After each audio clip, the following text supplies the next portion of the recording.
Hey there, it's Shannon with Be Disciplined here to talk to you today about keto.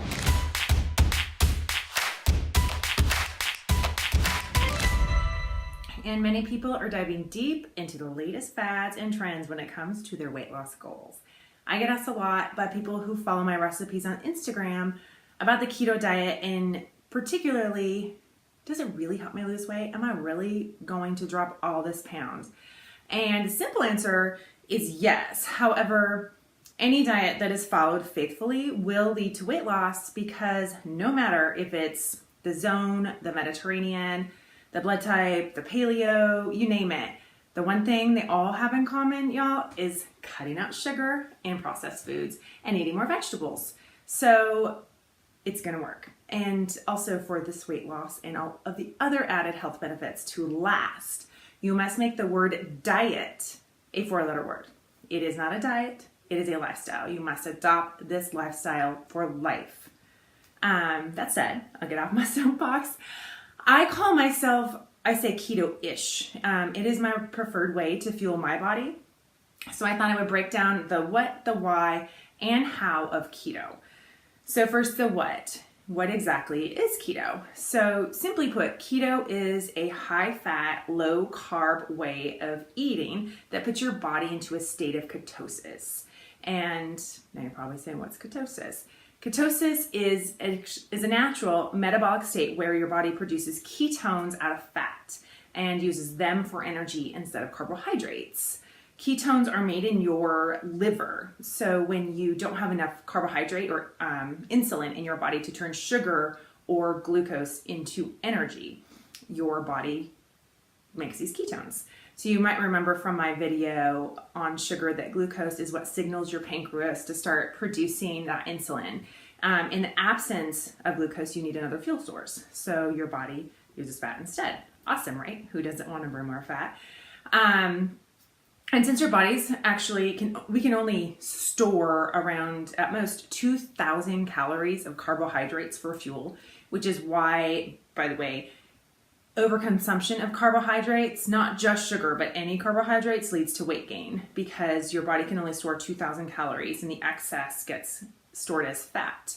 However, we're walking around at any point in time with about 40,000 calories or more of fat to use for fuel. We naturally have a massive source of energy to keep our bodies functioning, which is awesome. So to get in ketosis, most people need to consume between 20 and 50 grams of carbohydrates per day. And so you may have heard, by the way, that it's not healthy. Your brains need glucose for fuel. And so I'm just going to dispel that right now. The truth is that while there are some cells in our brain that can only use glucose for fuel, the majority of our brain does use ketones. And it's actually your brain's primary preferred source.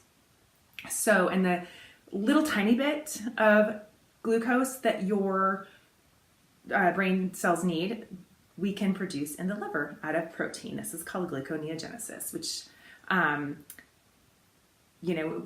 another reason why you don't want to have too much protein, because if you have too much protein, your liver turns that excess into glucose through gluconeogenesis, word of the day. And so that can throw you out of ketosis. But how amazing is our liver, right? It's an amazing organ, so be kind to it. All right, super fascinating stuff. So why the heck would anyone want to adopt the keto lifestyle? No, I did not say diet. I should probably have Scott bleep that word in this video, because it really is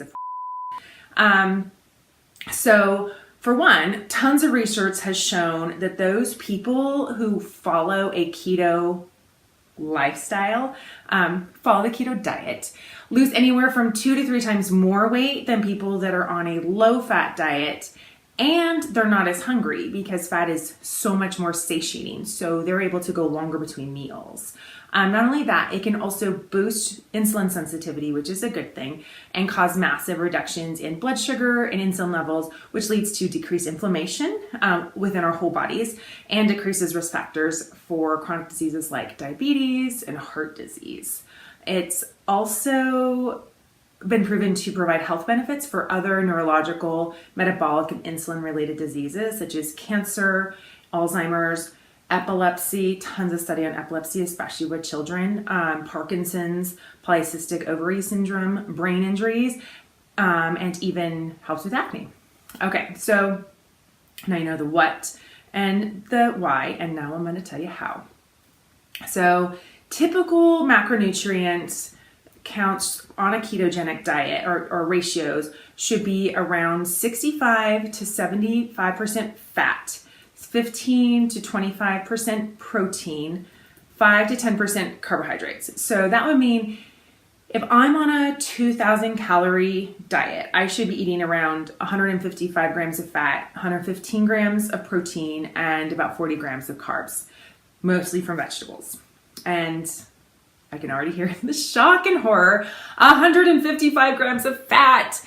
Y'all, this is just, it's a mindset you just need to get over. It's been bastardized. Fat has been bastardized because it just carries more calories than carbohydrates and protein, right? So you just need to get some Elsa up in here and let it go, because fat will make you fat.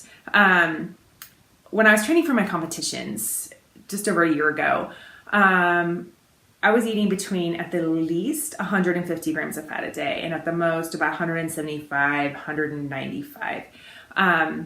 Doesn't take much, a tablespoon of coconut oil can get you some extra grams of fat, no problem. I was the leanest I had ever been.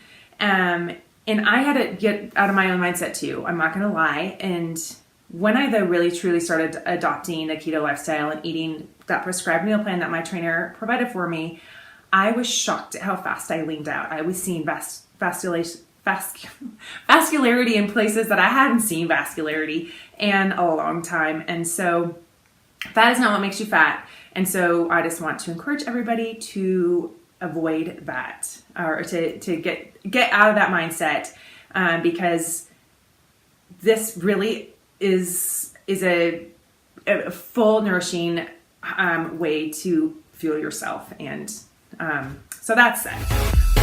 Let's talk about the foods that you need to avoid.